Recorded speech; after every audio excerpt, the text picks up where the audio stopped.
왕이신 주님을 찬양합니다. 이 땅의 역사 속에서 분명하게 오신 것뿐만 아니라 나에게 찾아오셔서 감사를 드립니다. 사랑하는 주님, 주님과 깊이 교제하며 날마다 임마누엘하는 놀라운 복을 받아 누리는 우리 모두 될 수 있도록 역사하여 주시옵소서. 이 시간에 임마누엘의 은혜가 우리의 머리부터 발끝까지 덮어지는 시간 되게 은총을 베풀어 주시옵소서.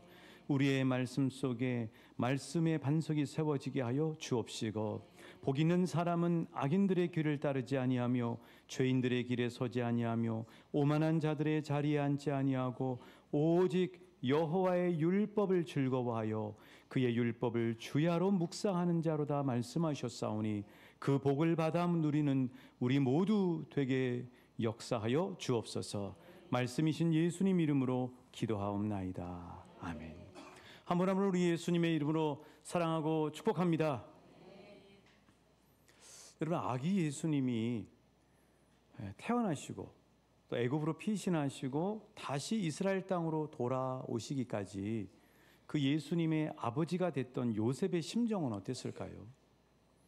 요셉은 맨 처음에 그 자기 약혼 여인 마리아가 턱하니 임신을 했다는 얘기를 듣고 엄청난 배신감과 분노 가운데 사로잡히지 않았겠습니까? 그러다가 성령으로 잉태됐대요. 믿을 수가 있겠어요? 의심이 되지 않겠어요? 의심에 사로잡혔었겠죠. 그러다가 헤롯이 아기 예수를 못 죽여서 안달입니다. 결국 피신을 했었어야 돼요. 얼마나 두려웠을까요? 불안과 염려와 두려움 가운데 있었을 거라고요. 애굽에서도 2000km를 다니시면서 계속해서 쫓아오는 헤롯의 부하들을 피해서 가는 그 요셉의 마음은 항상 불안을 안고 살았을 것입니다. 그런데 거기서 끝나지 않고요, 요셉은 평안을 얻게 됩니다. 무엇을 얻게 됐다고요? 평안을 얻게 돼요. 요셉이 어떻게 평안을 얻게 됐을까? 그러니까 아기 예수를 끌어안고 애굽으로 피신해서 다시 갈릴리 나사렛 땅으로 돌아올 때까지 무려 4년 정도가 걸렸거든요. 근데 4년 동안이 걸리면서 사실 아기 예수는 자기 씨가 아니잖아요. 성령에 의해서 잉태됐잖아요. 자기 씨인 아이들도 엄마하고 달리 아빠들은 아이가 태어나면 처음에 낯설어요. 그러다가 아기가 너무 예쁘고 그래서 친밀해집니다. 아마 요셉도 아기 예수님과 친밀해졌을 거라고. 아기 예수님과 친밀해지면 친밀해질수록 요셉은 어떤 사람이 됐냐면요, 하나님과 동행하는 사람이 됐어요. 하나님의 음성에 예민한 사람이 됐어요. 그리고 하나님의 인도하심을 받는 사람이 되었어요. 예수님하고 친밀해지는 것이 하나님과 동행하고 하나님께 예민해지며 하나님과 인도함을 받는 그런 삶을 살아갈 수 있다고 하는 사실이죠. 자, 요셉이 어떻게 4년 동안 영적으로 성장했는지 오늘 말씀 22절에서 우리는 사실을 확인할 수 있습니다. 함께 봉독하실까요? 시작. 그러나 아켈라오가 그의 아버지 헤롯을 이어 유대의 임금됨을 듣고 거기로 가기를 무서워하더니 꿈에 지시하심을 받아 갈릴리 지방으로 떠나가. 이 말씀 속에서 주목해야 될 것은 꿈에 지시하심을 받아. 누가 지시하심을 받았다고요? 예수님의 아빠인 요셉이 지시하심을 받았어요. 헬라어를 써서 조금 송구한데, 이 지시하다라고 하는, 지시하심을 받다라고 하는 말이 수동태로 되어 있습니다. 크레마티조라는 뜻이에요. 이 크레마티조라는 뜻은 무슨 뜻이냐면요, 신탁을 받다 이런 말이에요. 신의 음성을 듣다는 거예요. 신의 명령과 지시하심을 받는다는 거예요. 근데 이 크레마티조라고 하는 단어는 손이라고 하는 뜻을 가진 케이르라고 하는 말에서 나왔어요. 요셉은 아기 예수를 끌어안고 애굽에 가서 돌아오기까지 4년 동안에 어떤 사람이 되어 있었냐면, 이제는 자기 생각대로 움직이는 사람이 아니라 항상 하나님의 손 방향을 보고 움직이고 하나님의 음성을 듣는 사람으로 성장해 있었다는 사실이에요. 시편 123편 2절에서 진짜 하나님의 사람은 이런 사람이라고 이야기하죠. 우리 말씀으로 다시 한번 우리 가슴에 새깁니다. 시작. 상전의 손을 바라보는 종들의 눈과 같이, 여주인의 손을 바라보는 여종의 눈같이 눈이 여호와 우리 하나님을 바라보며 우리에게 은혜 베풀어 주시기를 기다리나이다. 여러분, 종 아시죠? 남종 여종. 그 종이 항상 주인의 손가락을 본다는 거예요. 진짜 하나님의 사람은 요셉처럼 자기 생각대로 판단해서 사는 것이 아니라 한 치 앞도 내다볼 수 없는 우리의 앞길이지만 우리의 천년만년을 아시는 하나님을 신뢰하고 하나님의 손의 방향을 보고 움직인다고 하는 사실이에요. 요셉처럼 그런 복을 받아 누리시는 저와 여러분 되시길 주님의 이름으로 축복합니다. 여러분, 요셉이라고 자녀에 대한 욕심이 없었겠어요? 애굽에 피신했다가 자기 땅으로 이제 돌아올 때가 됐다고 하나님의 크레마티죠, 지시하심을 받았어요. 그럼 어디로 갈까요? 서울로 가죠. 사람은 나면 서울로 보내라는 이야기처럼 서울로 데려가고 싶지 않겠습니까? 그게 유대 땅이에요. 유대 땅. 그 예루살렘이 있는 곳. 지금으로 얘기하면 서울 경기로 보내려고 했다고요. 서울 경기에 가서 요셉을 키우고, 아기 예수를 키우고 싶었어요. 그런데 요셉은 그런 자신의 욕심을 내려놓고 하나님의 지시하심을 받아 하나님이 인도하는 땅으로 갔어요. 아브라함처럼요. 여러분, 하나님이 인도하는 것이 복된 길인 줄 믿으시길 축복합니다. 사람들이 이야기하는 저곳에 가면 출세하고 저렇게 하면 성공하고 저 사람 뒤에 줄을 대면은 잘 된다고 이야기하는 말을 절대 믿으시면 안 돼요. 하나님께 묻고 하나님이 인도하시는 대로 아브라함처럼 요셉처럼 바울처럼 가시는 복을 누리시길 주님의 이름으로 축복합니다. 자, 그럼 어디로 갔을까요? 23절이죠. 말씀으로 함께 봉독하십니다. 시작. 나사렛이란 동네에 가서 사니 하신 말씀에 나사렛 사람이라 칭하리라 하심을 이루려 함이로라. 그렇습니다. 어디로 가셨다고요? 나사렛은 어디 있냐면 갈릴리에 있어요. 갈릴리가 어떤 땅이냐면 변두리예요. 변두리. 얼마나 갈릴리가 변두리고 형편없는 땅이냐면은 솔로몬 왕 아시죠? 솔로몬 왕이 성전을 지을 때 두로라고 하는 나라의 왕으로부터 백향목이라고 하는 좋은 나무를 공수를 받습니다. 그냥 공짜가 없잖아요. 또 보답을 해야 되잖아요. 그래서 두로 왕 히람에게 솔로몬이 준 땅이 어디냐? 갈릴리 땅이에요. 갈릴리 땅을 받은 두로 왕 히로가 이렇게 얘기합니다. 아이고, 저걸 나한테 줘? 가불이네. 이렇게 얘기합니다. 가불이 뭐냐면요, 쓸모없는 땅이라는 거예요. 그러니까 하나님의 지시하심을 받아 이동했던 요셉과 예수님의 가족은 쓸모없는 땅, 변두리 땅, 아무도 알아주지 않는 갈릴리 나사렛으로 갔다고 하는 사실이에요. 하나님의 인도함을 그렇게 받게 된 것이죠. 많은 사람들이 미래에 대한 불안감을 가지고 산다고 해요. 특히 우리 대한민국 사람들의 불안 지수가 세계 어느 나라보다 높다고 합니다. 제가 인공지능인 챗GPT한테 물어봤어요. 챗GPT, 우리 대한민국을 OECD 국가하고 비교해서 불안 지수가 어느 정도 되는지 알려줘. 그랬더니 이렇게 답을 해줬어요. 한국의 불안 지수는 OECD 국가들과 비교할 때 상대적으로 높은 수준을 기록하고 있습니다. 이는 몇 가지 요인에서 차이를 보이는데 사회적 안전망과 심리적 지원 시스템이 다른 국가들에 비해 상대적으로 부족하기 때문입니다. OECD 국가들 중에서는 노르딕 국가들이 높은 사회복지 시스템과 정신건강 지원 체계 덕분에 불안 지수가 상대적으로 낮습니다. 예를 들어 덴마크나 핀란드는 사회적 안전망이 잘 구축되어 있어 국민들의 불안이 상대적으로 적은 편입니다. 반면 한국은 높은 경쟁사회, 주택 문제, 그리고 사회적 압박 등이 불안을 가중시키고 있습니다. 또한 한국의 정신건강에 대한 사회적 인식 부족도 불안을 해결하는 데 장애물이 됩니다. 챗GPT가 대답을 잘했어요?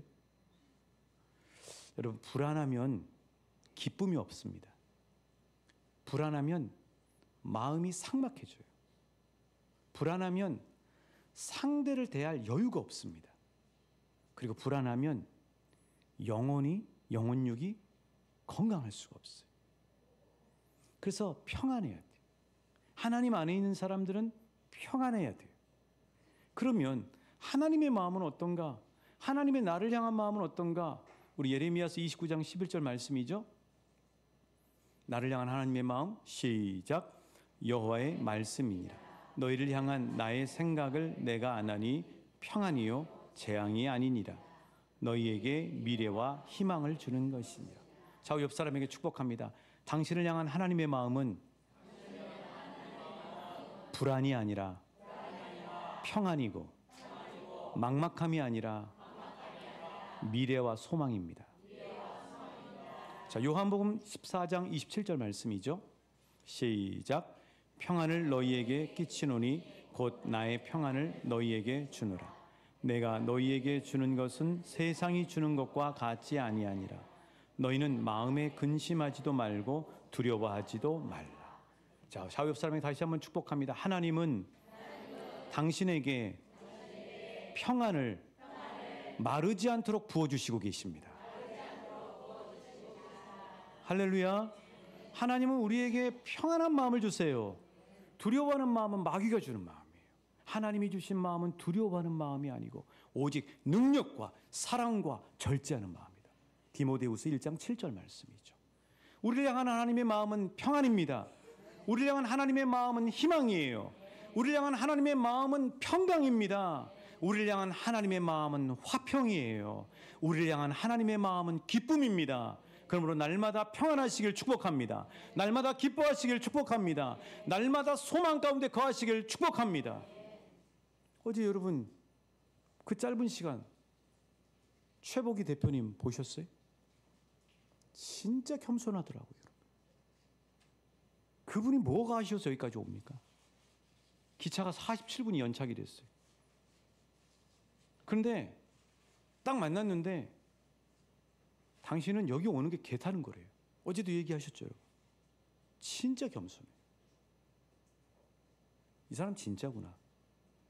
그런 척하는 사람이 아니고 진짜구나. 근데 왜 진짜냐?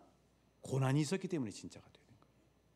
아, 그 비싼 외제 화장품 창고에다 가득 채워도, 우리로 얘기하면 우리 창고에다가 곡식을 가득 채워도 하나님이 한번 불면 훅 다 날아간다는 걸 아는 거예요. 그래서 이분의 입에는 항상 하는 얘기가 하나님 거라는 거예요.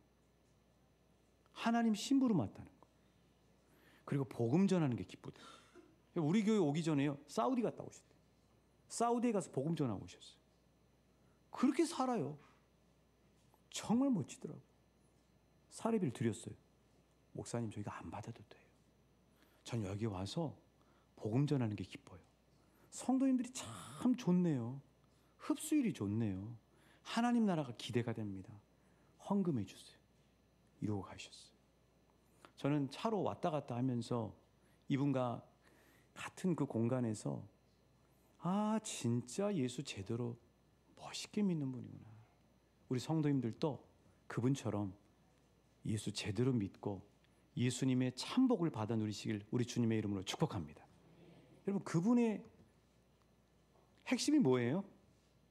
하나님 붙드는 거. 말씀 붙드는 거잖아요. 말씀을 400개 외우고 있다잖아요. 정신병원에서 약으로 치유 안 됐는데 말씀 붙잡았더니 치유시켜 주더라는 거 아니에요. 그 말씀이 저와 여러분의 마음 안에 있습니다. 그 말씀이 우리 가까이 있습니다. 왜 그 말씀을 확신을 못합니까? 그 말씀을 붙드시길 축복합니다. 그 말씀을 내 걸로 소유하세요. 여러분, 어디 좋은 거 있으면 내 주머니에 넣고 싶잖아요. 저 하나님 그 도전 주시더라고요. 아, 그러면 저 말씀 내 걸로 만들어야 되겠다. 그래서 목사여서 본이 되기 위해서 암송하는 게 아니고요, 저를 위해서 암송하기 시작했습니다. 그냥 말씀을 암송하면 내게 돼버리잖아요. 어디 가서도 성경책 펼 필요 없잖아요. 그때그때마다 하나님이 그 말씀들 많이 장착해 놓으면 그 상황에 맞게, 그 생각에 맞게 하나님이 말씀해 주시잖아요. 요셉이요, 결국 어떤 성장을 이뤘냐면 하나님과 가까워지는 성장을 이룬 거예요. 하나님의 말씀에 예민해진 사람이 된 거예요. 그러면 불안을 극복할 수 있어요. 아기가 엄마가 안 보이면 불안하잖아요. 그러나 엄마 품에 달려와서 딱 끌어안기 시작하면 세상의 모든 염려, 걱정들 다 던져버리잖아요. 그리고 평안함 가운데 싱글벙글 웃으면서 기뻐할 수 있잖아요. 여러분, 참된 평안을 누리는 방법은 하나님 아버지 가까이 있는 것입니다. 하나님 아버지와 함께하는 거예요. 근데 예수님이 이 말씀하셨어요. 이 백성이 입으로는 나를 가까이 하는데 마음은 멀대. 오늘 저와 여러분의 마음에 가장 가까운 게 뭐예요? 취미예요? 텔레비전 드라마예요? 내가 관심 있는 거예요. 저와 여러분의 마음에 가장 가깝게 하나님 아버지가 느껴지시는 복을 받으시길 축복합니다. 저와 여러분 마음 안에 하나님이 너무나 친밀한 복을 받아 누리시길 축복합니다. 보는 것마다 하나님의 손길이 느껴져요. 들리는 찬양마다 하나님의 천국의 메아리가 들리는. 내가 만나는 모든 사건 속에 하나님의 스케줄이 보이는 거죠. 그러면 어떻게 불안할 수가 있어요? 평안할 수가 있는 거죠. 자, 그러면 오늘 우리가 이 연말, 이제 다음 주가 마지막인데, 우리가 이 연말에 점검해야 될 게 뭐냐면 하나님과 나와의 사회적 거리는 얼마나 되냐는 거예요. 자, 지금 여러분 한번 생각해 보세요. 나는 지금 하나님이 가깝게 느껴지시나요? 그런 복을 받으시길 축복합니다. 하나님이 2023년도보다 2024년도에 더 가까워졌는 거예요. 이게 중요한 거예요. 이게 믿음 생활의 핵심이에요. 그런데 제가 목회를 하면 할수록 느끼는 게 뭐냐면은 예수 믿는 게 복이더라고요. 예수 믿는 게 최고의 복이에요. 예수 믿으면 잘 될 수밖에 없어요. 요셉은 그런 성장을 이룬 사람. 그래서 우리가 가면 갈수록 하나님하고 가까워지는 복을 받을 때 우리는 불안을 떨쳐버리고 하나님이 그토록 우리에게 주시고 계시는 평안 가운데 거하게 될 줄 믿습니다. 예, 그게 평안의 비결, 최고의 묘약이라고 하는 거죠. 자, 그런 점에서 우리는 이사야 41장 10절 말씀을 함께 묵상했으면 좋겠어요. 한번 같이 읽어보실게요. 시작. 두려워하지 말라. 내가 너와 함께함이라. 놀라지 말라. 나는 내 하나님이 됨이라. 참으로 너를 도와주리. 참으로 나의 의로운 오른손으로 너를 붙들리라. 여러분, 성경을 히브리어나 헬라어 원문으로 볼 수 있는 그거를 알게 되면 어떤 유익을 얻냐면 하나님의 말씀을 너무나 생생하게 느낄 수가 있어요. 이 말씀을 히브리어로 보면은 이렇게 해석할 수가 있어요. 제가 번역한 겁니다. 한번 같이 읽어보실게요. 시작. 두려워하지 마. 왜냐하면 내가 너와 함께하고 있어. 놀라지 마. 왜냐하면 내가 너의 하나님이야. 내가 너를 강하게 할 거야. 진짜 내가 너를 둘러싸고 있어. 진짜 내가 너를 나의 의로운 오른손 안에서 떠받치고 있어. 이 뜻이에요.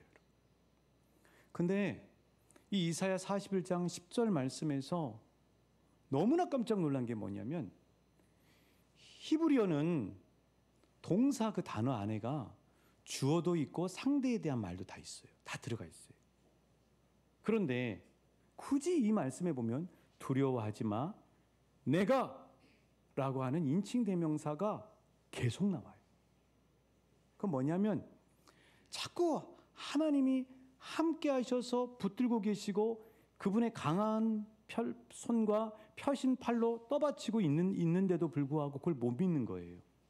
그런 우리에게 하나님이 뭐라고 말씀하시면 내가 너와 함께하고 있어. 내가 너를 지키고 있어. 너희가 아니에요. 너예요, 너. 여러분, 하나님은 온 우주보다 크신 분이죠. 근데 그 온 우주보다 크신 분, 어제 그 본죽 대표도 여러분 사실 우리가 쉽게 섭외하기 쉽지 않은 분이잖아요. 근데 진짜 겸손한 분이에요. 그런 분도 그러는데 하나님 아버지는 그분하고 게임이 되겠어요? 근데 놀라운 사실은 그 하나님 아버지가 나를 1대1로 상대해 준다는 거예요. 1대1로 나와 함께 하신다는 거예요. 1대1로 나를 둘러싸고 있다는 거예요. 1대1로 나를 오른손으로 떠받치고 있다는 거예요. 이거를 믿으라는 거예요. 이 말씀이에요. 나 봐봐. 내가 여기 있잖아. 내가 네 앞에 있잖아. 내가 너와 함께하고 있잖아. 내가 너를 보호하고 있잖아. 내가 크고 강한 팔과 손으로 너를 떠받치고 있잖아. 그러니 평안해. 이 말씀이에요. 올 한 해 하나님과 우리 사이, 나 사이가 얼마나 가까워져 있는지를 점검하셔야 돼요. 하나님을 친밀하게 느끼기 시작하면 그 어떤 비바람이 몰아쳐도 어떤 문제의 골리앗이 다가와도 참 평안을 누릴 수가 있습니다. 예수 믿는 사람들은 하나님과 가까이 하는 맛에 살아요. 예수 믿는 사람은 이 맛에 삽니다. 말씀 마치면서요, 그 유명한 세계적인 복음 전도자인 요한 웨슬레 얘기를 하려고 그래요. 이 요한 웨슬레는 공부를 많이 한 사람입니다. 어머니가 어렸을 때부터 철저하게 믿음 안에 세웠어요. 그래서 목사님이 됐는데 이 요한 웨슬레를 어디서 초대했냐면 미국에서 초대를 합니다. 미국은 그 당시에 이제 개척자의 나라였기 때문에 복음이 필요했어요. 그 요한 웨슬레님 우리에게 오셔서 우리 조지아주를 좀 맡아서 복음을 전해주시고 또 하나님 말씀을 전해주십시오 하는 부탁을 받습니다. 그래서 영국에서 배를 타고 1735년에 이 요한 웨슬레가 이제 대서양을 건너게 됩니다. 근데 대서양을 건너는데 얼마나 걸리냐면 4달이 걸려요. 폭풍을 5번이나 만납니다.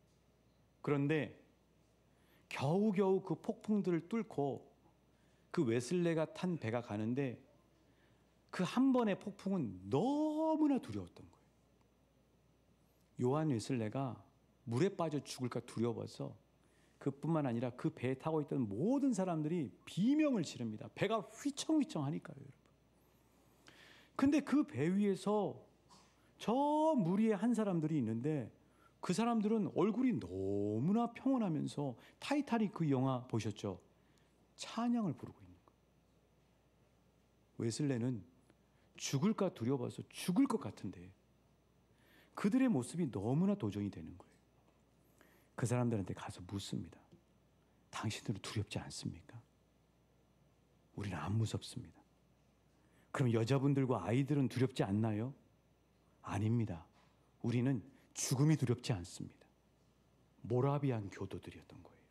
경건주의, 하나님 앞에 깊이 나가는 그런 믿음의 사람들의 모습이었던 거예요. 요한 웨슬레가 큰 충격을 받아요. 자신과 하나님과의 거리를 다시 한번 점검해 보기 시작해요. 그리고 요한 웨슬레가 하나님 앞에 요셉처럼 친밀한 관계로 지속적으로 나가게 됩니다. 이 요한 웨슬레는 무려 25만 마일을 말을 타고 다니면서 복음을 전해요. 25만 마일이 뭐냐면 40만 킬로를 말을 타고 가서 복음을 전한 거예요. 이번에 성지순례팀이 바울의 여정을 쫓습니다. 요한 웨슬레의 갔던 그 길과 비슷하게 복음의 길을 가는 거죠. 이 놀라운 복음 여정을 마치고 87세를 일기로 요한 웨슬레는 하나님의 부름을 받아요. 이제 임종을 앞두고 있는 요한 웨슬레가 하늘 향해서 손을 뻗고 2번이나 이렇게 외쳤다고 해요. 영어로 할게요, 여러분. 죄송합니다. The best of all is God is with us. The best of all is God is with us. 내 생애 최고는 하나님이 우리와 함께 하심입니다. 이게 요한 웨슬레가 인생의 마지막에 우리 모두에게 선포하고 간 가장 중요한 복음의 핵심이에요. 사랑하는 여러분, 하나님과 더욱더 가까워지시기를 사모하시는 저와 여러분 되시길 주님의 이름으로 축복합니다. 하나님은 나와 정말 친밀해지기를 원하세요. 그분과 함께 동행하시는 한 분 한 분. 그래서 이 맛에 사는 참 평안의 복을 받아 누리시는 우리 왕춘교회 모든 분들 되시길 주님의 이름으로 축복합니다.